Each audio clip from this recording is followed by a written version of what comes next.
Hello everyone, welcome to Toppers Notes. I'm Rashmi and let's begin with today's current affairs.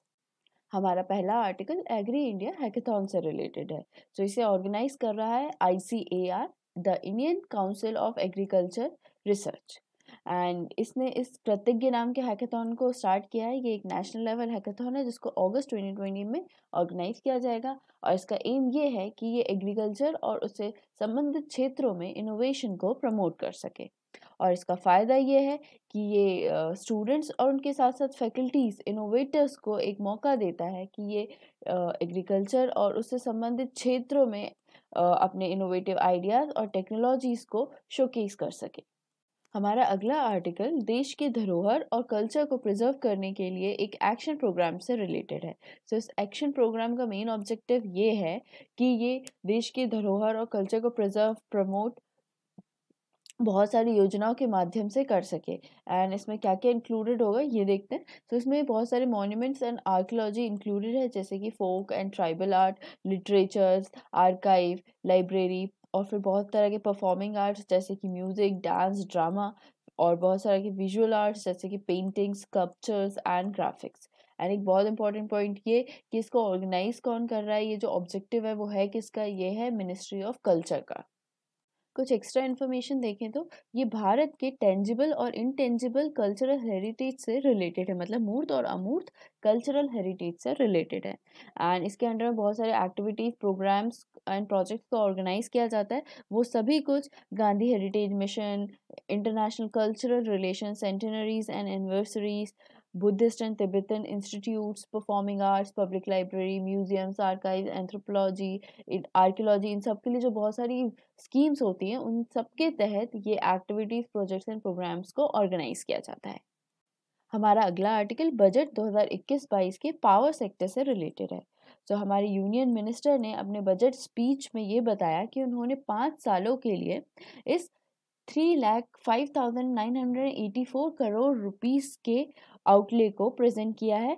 किस scheme के लिए? Reform based result linked power distribution sector scheme. इस scheme को हिंदी में बोलेंगे सुधारित परिणाम आधारित बिजली वितरण क्षेत्र योजना। इसके लिए उन्होंने इतने सारे फंड का एलोकेशन किया है, प्रस्ताव किया है। एंड अब ये जो स्कीम है ये क्या करेगी ये देखते हैं। ये डिस्कॉम्स को जो उनका बेसिक बुनियादी ढांचा है उस क्रिएशन में सहायता प्रदान करेगी। एंड बहुत सारे अपग्रेडेशन इसमें शामिल हैं, जैसे कि बहुत सारे फाइनेंशियल इम्प्रूवमेंट्स इसमें शामिल हैं। एंड इसमें प्री पेड स्मार्ट मीटरिंग और फीडर सेपरेशन सिस्टम शामिल है। हमारा अगला आर्टिकल बजट 2021-22 के रेलवे से रिलेटेड है। इंडियन रेलवे को इस साल रिकॉर्ड आउटले मिला है। इन्हें 1,10,055 करोड़ का रिकॉर्ड आउटले मिला है, जिसमें से 1,07,100 करोड़ रुपीस सिर्फ कैपिटल एक्सपेंडिचर के लिए, पूंजीगत व्यय के लिए है। साथ में इंडियन रेलवेज ने 2030 तक के लिए नेशनल रेल प्लान को भी प्रिपेयर कर लिया है। अब इस प्लान में क्या क्या है? इस प्लान में ये है कि भारतीय रेलवे को 2030 तक एकदम फ्यूचर रेडी बनाना, भविष्य के लिए तैयार करना। उसके बाद वित्त मंत्री ने कुछ और एडिशनल इनिशिएटिव्स का भी प्रस्ताव रखा, जैसे कि सोमनगर से गोमा सेक्शन तक जो 263.7 किलोमीटर का ईस्टर्न DFC है, इसको पब्लिक प्राइवेट पार्टनरशिप मोड में लिया जाएगा। एंड उसके बाद गोमा धोकरी जो कि 274.3 किलोमीटर का है, इसको भी थोड़े वक्त के बाद PPP मॉडल में ले लिया जाएगा। एंड इसके बाद भविष्य के लिए एक फ्रेट कॉरिडोर प्रोजेक्ट को भी प्रस्तावित किया गया है, जिसे बोलेंगे ईस्ट कोस्ट कॉरिडोर, जो कि खड़गपुर से विजयवाड़ा के लिए है। ईस्ट वेस्ट कॉरिडोर जो कि भुसावल से खड़गपुर से धमकुनी के लिए है। एंड उसके बाद नॉर्थ साउथ कॉरिडोर जो कि इटारसी से विजयवाड़ा के लिए है, इसे प्रपोज किया गया है। सबसे फर्स्ट फेज में तो इसकी जो डिटेल प्रोजेक्ट रिपोर्ट है उसको कंसिडर किया जाएगा, उस पर काम किया जाएगा।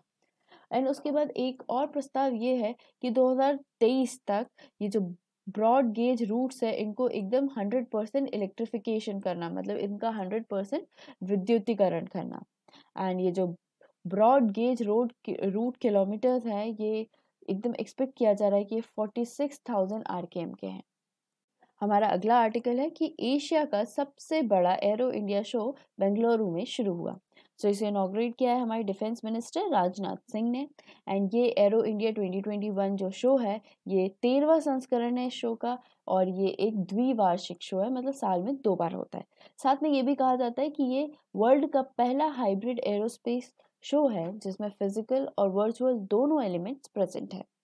और एक इम्पॉर्टेंट पॉइंट ये कि हॉल ने आत्मनिर्भर फॉर्मेशन फ्लाइट शुरू करी है। तो ये क्वेश्चन हो सकता है कि ये आत्मनिर्भर फॉर्मेशन फ्लाइट किसने शुरू करी है? तो ये हॉल ने शुरू करी है। अब इसमें इसके कुछ प्रोडक्ट्स शामिल हैं जैसे कि LCA trainer, lift trainer, HTT40, IJT, advance Hawk MK132, civil Do 228। हमारा अगला आर्टिकल है कि इंडिया दुनिया का कोविड-19 वैक्सीन देने वाला सबसे तेज देश बन गया है। मतलब अभी तक उन्होंने 4 मिलियन कोविड-19 वैक्सीन दे दिए हैं। एंड ये जो फीट हमने अचीव किया है ये मात्र 18 दिन में किया गया है। एंड साथ में अब जो एक्टिव केसेस हैं और जो रिकवर्ड केसेस हैं उनके बीच का गैप भी काफ़ी बढ़ता जा रहा है, जो कि बहुत ही अच्छी बात है। अब डेली केसेस सबसे ज़्यादा कहाँ से रिपोर्ट किए जा रहे हैं वो देखते हैं। तो सबसे ज़्यादा अभी तक केरला से रिपोर्ट किए गए हैं, एंड उसके बाद महाराष्ट्र से, एंड उसके बाद तमिलनाडु से डेली केसेस रिपोर्ट किए गए हैं। हमारा अगला आर्टिकल है कि बांग्लादेश को वर्ल्ड बैंक से मिले 500 मिलियन US डॉलर। सो अब ये किसी प्रोजेक्ट के लिए मिले। सो ये जो प्रोजेक्ट शुरू होगा ये बांग्लादेश का जो वेस्टर्न रीजन है वहाँ के 20 मिलियन लोगों को फ़ायदा करेगा, मतलब उनके लिए बेहतरीन होगा। एंड इस प्रोजेक्ट में क्या शामिल है वो देखते हैं। इसमें जो एक 48 किलोमीटर की 2 लेन वाली रोड है, जयशोर झीनादे रोड, उसको मॉडर्न 4 लेन हाईवे में अपग्रेड करने में ये प्रोजेक्ट मदद करेगा। एंड साथ में ये ग्रामीण सड़कों को जोड़ने और नए ग्रामीण बाजारों को बनाने और विकसित करने में भी मदद करेगा। तो ये 600 किलोमीटर की रोड को बेटर कनेक्टिविटी प्रोवाइड करने में हेल्प करेगा। हमारा अगला आर्टिकल है कि ICC ने men's player of the month awards के लिए जो नॉमिनीज हैं उनकी घोषणा करी। वो नॉमिनीज इसलिए इम्पोर्टेंट है बिकॉज ये जो player of the month award है ये इसी महीने शुरू हुआ है, एंड ये पहले प्लेयर्स होंगे जिनको ये अवार्ड मिलेगा। ये क्या है, इनॉग्रल अवार्डीज होंगे। सो इंडिया के wicket keeper batsman Rishabh Pant को नॉमिनेट किया गया है। इंग्लैंड के स्कीपर जो रूट को और आयरलैंड के पॉल स्टिरलिंग को इस अवार्ड के लिए नॉमिनेट किया गया है। वेरी सून वो female player of the month award के लिए भी नॉमिनीज की घोषणा करेंगे। एंड ये जो अवार्ड है ये मेल और फीमेल दोनों प्लेयर्स को, जो सभी बहुत सारे इंटरनेशनल क्रिकेट फॉर्म्स होते हैं एंड जो बाकी के फॉर्म्स होते हैं उनमें जो बहुत बेहतरीन परफॉर्मेंस देते हैं उन प्लेयर्स को रिकॉग्नाइजेशन देगा ये अवार्ड। हमारा अगला आर्टिकल है कि BEL ने रफाल पर रडार के लिए मॉड्यूल्स तैयार किए। BEL क्या है? Bharat electronics limited. अपनी रफाल डील के ऑफसेट कमिटमेंट के तहत भारत इलेक्ट्रॉनिक्स लिमिटेड ने इस जेट पर advance electronic scanned array radar के लिए TR मॉड्यूल्स को मैन्युफैक्चर और डिलीवर किया। अब TR क्या है? Transmit and receive modules. ये जो मॉड्यूल्स होते हैं TR मॉड्यूल्स, ये RBE2 रडार्स के एक्टिव इलेक्ट्रॉनिक स्कैनिंग परफॉर्मेंस के लिए बहुत ही ज़्यादा महत्वपूर्ण होते हैं। हमारा अगला आर्टिकल बहुत ही महत्वपूर्ण है, ये अमेजॉन के CEO से रिलेटेड है। अब जेफ बेजोस स्टेप डाउन कर रहे हैं और उनकी जगह लेंगे एंडी जेसी।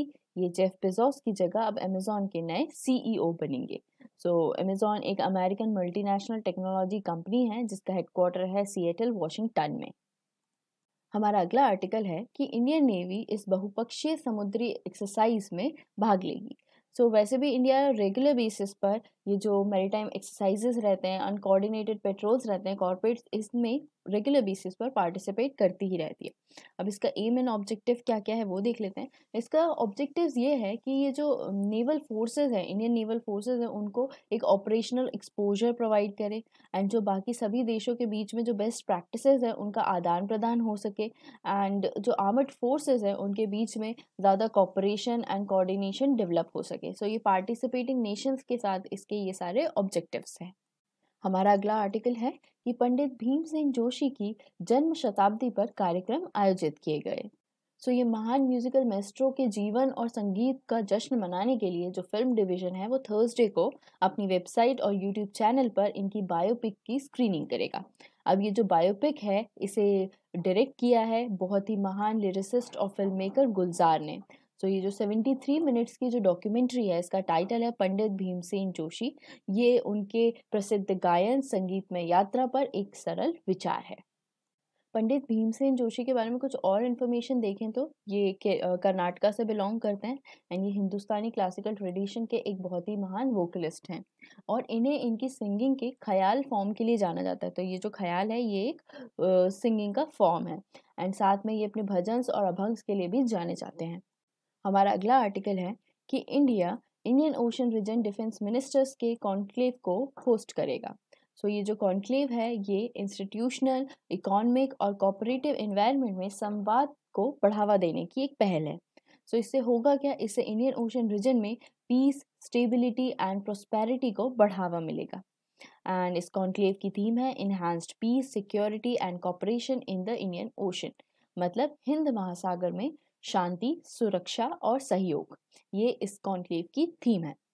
एंड ये जो इवेंट है ये हमारे डिफेंस सेक्रेटरी और जो बाकी इंडियन ओशन रीजन की कंट्रीज हैं उनके डिफेंस मिनिस्टर्स के संबोधन के साथ शुरू होगा। सो आज के लिए सिर्फ इतना ही। Thank you so much for watching.